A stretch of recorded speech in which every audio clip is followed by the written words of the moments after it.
Right. Heading into the preseason tournament, how are things doing? Development, is everybody where you want them to be? Things have been going well. It'll be a different group Sunday than it will be the rest of the tournament. We haven't got everyone back, and so the group that will get great quality minutes Sunday against Chicago will be who we've had for the last 2.5-3 weeks. We get to give a lot of opportunity to players that we haven't seen loads of against NWSL position, and we get to see where they're at.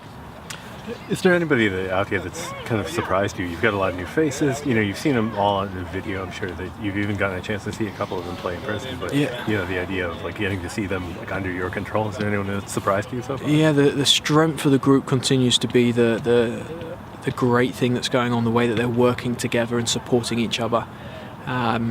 Seeing Ange Salem, Midge Purse, and Ifeoma come over from Boston. It's unfortunate how that happened, and we're in a position where we got to pick 3 players. We couldn't be happier with those 3. Angela's only just joined us this week, but all 3 of those massive additions for us. We're really excited that they've joined our group, not just as players, but also off the field and what they bring. Otherwise, the group continues to climb, continues to do really well, and we're excited to give some opportunities. And it's going to be best of both worlds. We're going to like some stuff from Sunday, from giving these chances, and there'll be some moments where it's a little bit early for players, and until we see it, we won't know. So there'll be some things that we need to take away and realise people are not ready yet. But we're excited to find out which way people fall and be there to support them either way. This stage of the season, what keeps you up at night? I mean, what are the things that you're worrying about? Making sure the next day is as good as it can be. That's it right now. Trying to make sure every training day, whatever it is, or game day is the best it can possibly be, and us supporting the players to perform.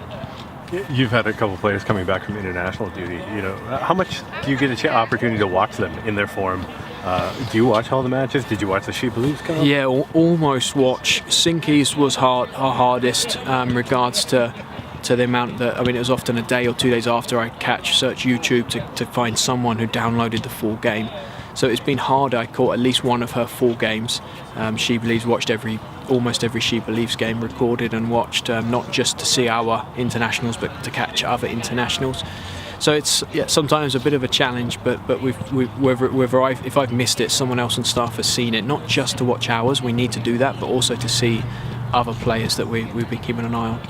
What do you think of, right now, just kind of the level of international game is sort of like catching up. There was this step where, Team USA was dramatically, there was 1 or 2 teams, and now kind of the parity as other teams have caught up. What do you I think for a long time people have been, we're talking 5-10 years, people have been saying that the gap is closing, and I think the subjective opinion of that happening is because of the amount of money and investment that other federations that are making. They're still, unfortunately, absolutely nowhere near what the US Federation continue to put in.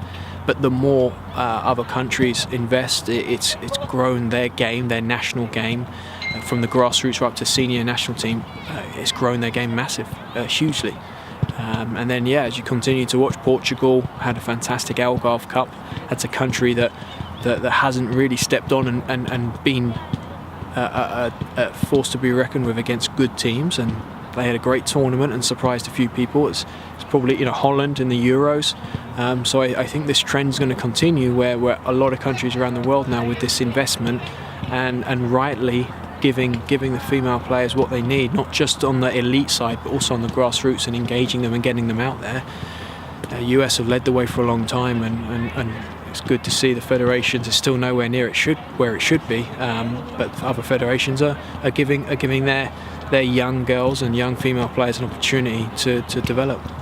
Now you're in a situation where you're hosting a preseason tournament, and you're kind of in a specifically interesting situation where one of your goalies will be on another team.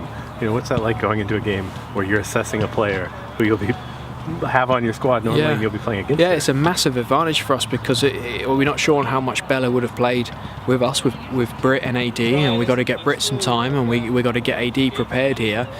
So for Bella to go and play, if she plays, she just plays 2 games, it would be huge. She plays all 3. It's a fantastic advantage for us because, one, we believe in her and we know that she's going to be a very good goalkeeper in the future. And two, we get to see her against. We'd never be able to create this opportunity for her. Getting to see her against NWSL competition and against us, brilliant. Really happy that the U23s want to bring her in and see her as someone who can play big minutes for them, and also, you know, our open mind, not to say no, she's going to stay here and sit on our bench. It's brilliant that she gets to do it. We're really happy for her, and it's well deserved, because she's. And I think few people were surprised that we were so keen to bring her here, and we wanted her a year ago, 2 years ago, when we first started working with her in the summer.